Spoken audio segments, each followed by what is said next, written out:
Everyone, let's do a fight today and talk about selling the Velost SUV. Come with me. Let's go. All green. Traffic. 5, 40, 50, 60, 70. Let's go.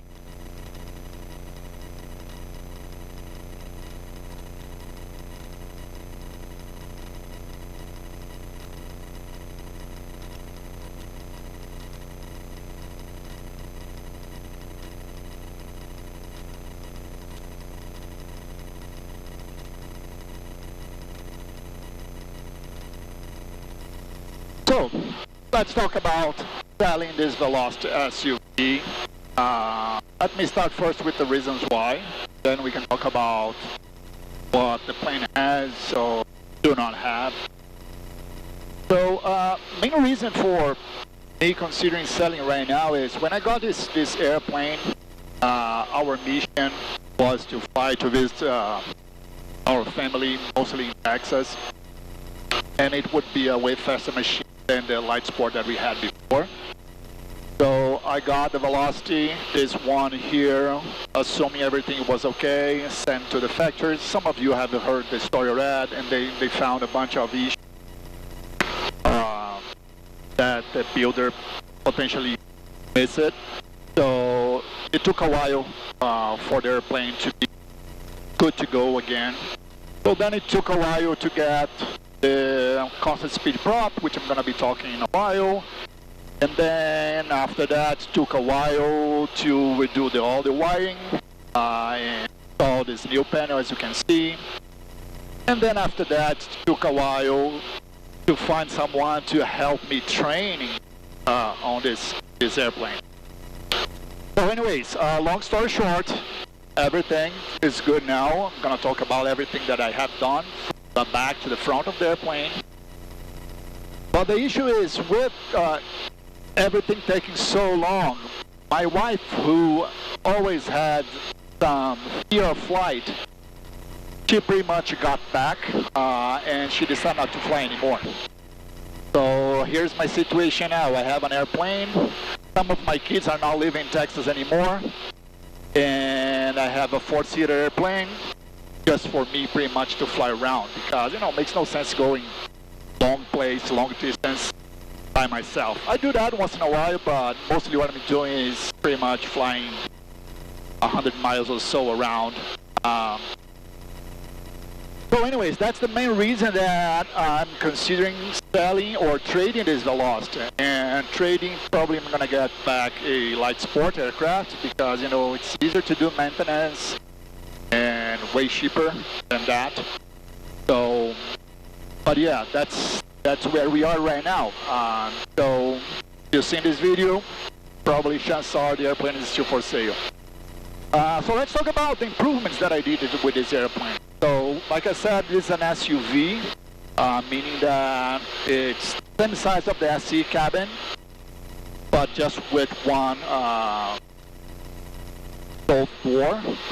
It is the one that goes up. You probably have seen before. So it's a 180 horsepower engine, and in this one, the builder got overhauled one.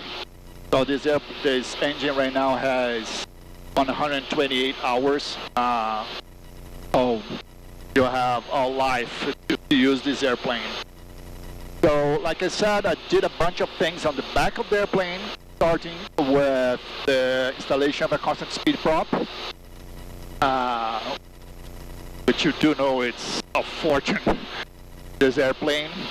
So then also in the back, I replaced the 2 magnetos that were old and getting some issues from time to time with 2 electronic ones from SureFly.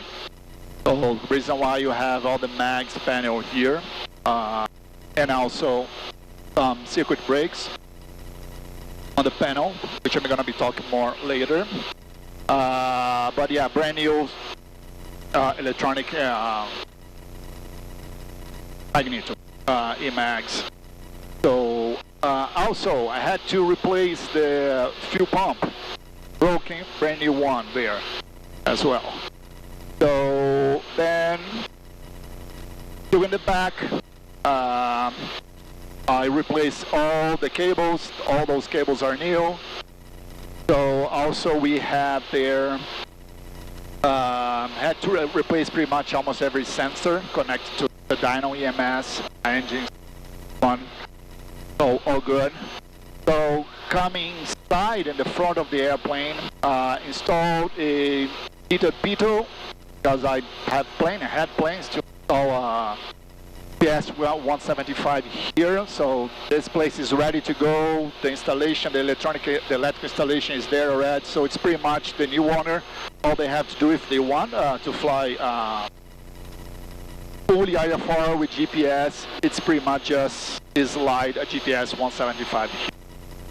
Okay, like I said, I pretty much rewired the entire airplane. I installed a advanced control module, which is an electronic circuit breaker, but also a panel that connects everything. So if you need to, maybe in the near future, install another dyno unit here, it's already there, prepared for that. If you want to put, like I said, a GPS 175 or even an Updyne IFD, it's ready for that.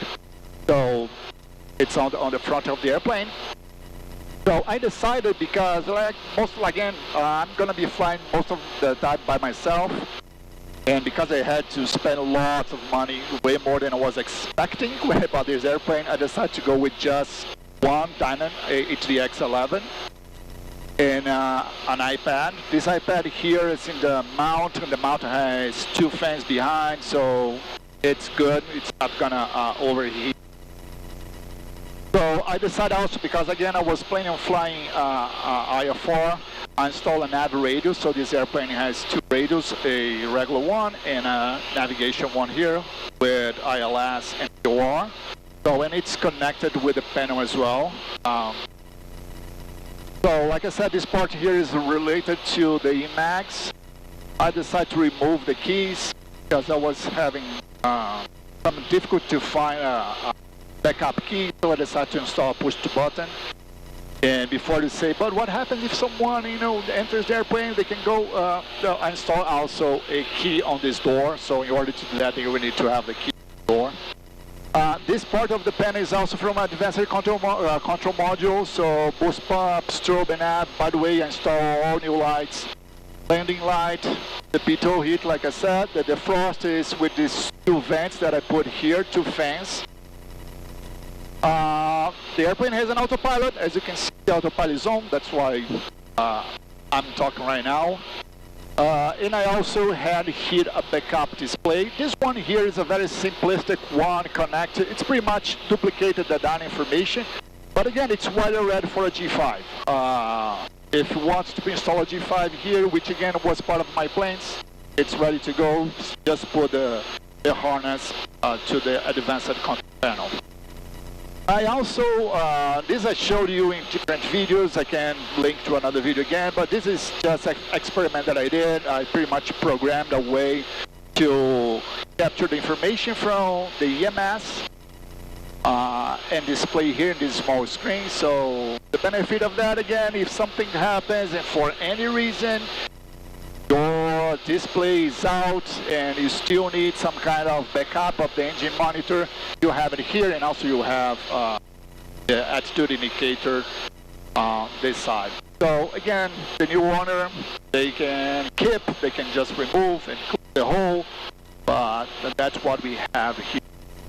So performance-wise, it's a very hot day today here, so that's why we are not getting much of benefits, and I'm running super lean right now, around 8 gallons per hour.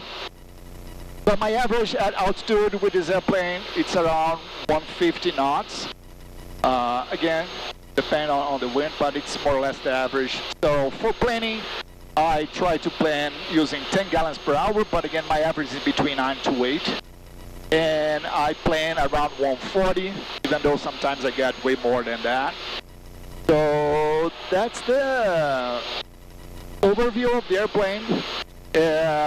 more interesting, or if you know someone who may be interested, just let me know, maybe in the comments, or just ping me directly.